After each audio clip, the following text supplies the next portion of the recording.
So imagine trying to sell a textbook to a classmate, right?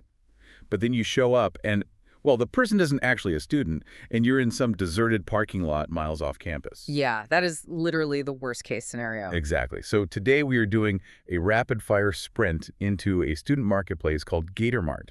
They use AI agents to, completely eliminate those exact risks. We're looking at the core tech stack making this possible, specifically Google's Agent Development Kit, or ADK 2.0, and the Model Context Protocol. Right, because it tackles two massive liabilities for any campus app, which are illicit content and physical safety. And it does it by using AI not just as a chatbot, but as an active coordinator. Okay, so let's jump straight in. A student tries to upload a listing for, say, leaked exam answers. How does the system catch it instantly without, freezing the whole app? So it uses the ADK 2.0 parallel directed acyclic graph, or DAG Yeah, kit. right. Exactly. In older systems, moderation was sequential. So Right. the AI reads the text, finishes, and then checks the image. But here, a text safety node and a vision safety node run at the exact same time via Google Gemini. Oh, so it's totally concurrent. Yeah. And then a join node merges those verdicts into one final pass or fail evaluation. Right, so for you listening, it's basically like going to a club. Instead of waiting in one long line to check your ID and then moving to a second line for the dress code, you have two bouncers checking both things simultaneously. That is a great way to put it, actually. They look at each other, give the nod, and you're in. But wait, what if those AI bouncers get overwhelmed by too much traffic? Well, there is a fallback mechanism. If Gemini hits its API quota limits, a governor node actually steps in and just auto-approves the post to keep the app online. Wait, hold on. It just auto-approves it. Yeah, it pushes it to active status just Mhm. to guarantee zero platform downtime. But wouldn't that mean scammers could intentionally flood the system, hit that API limit, and get their sketchy posts live while the bouncers are tied up? You hit on the exact flaw right there.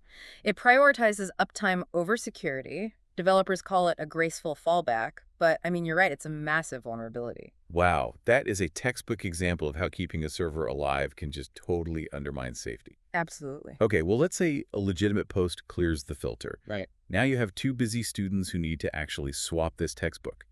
How do we skip the endless back and forth texting phase? This is where the Model Context Protocol, or MCP, comes into play.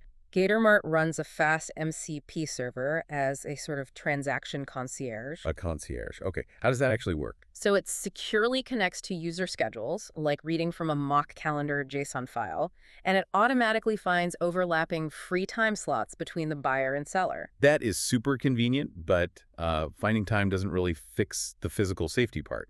How does it guarantee a safe location?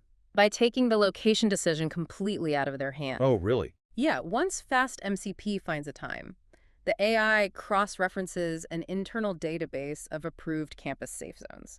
So it'll auto-propose a secure spot, like the Cesar Chavez Student Center, and just insert a pending booking into both users' schedules. It just puts it right on your calendar. That totally kills that sketchy negotiation phase. Exactly, it's completely seamless. And the UI bridges that digital to physical gap smoothly at the end, too. When a meetup is accepted, the chat auto-generates a clickable Google Maps link for the safe zone. And that just opens right in a new tab. Right, so there's no confusion about where you're going. That is a masterclass in combining tools. Yeah. You've got parallel moderation speeding up the feed, calendar syncing, taking the danger out of scheduling, and UI firewalls protecting the budget. It really is. And I mean, it leaves you wondering if an MCP agent can securely read your calendar and negotiate a conflict-free meeting just to sell a textbook. What other tedious daily negotiations could this exact technology completely automate for you tomorrow?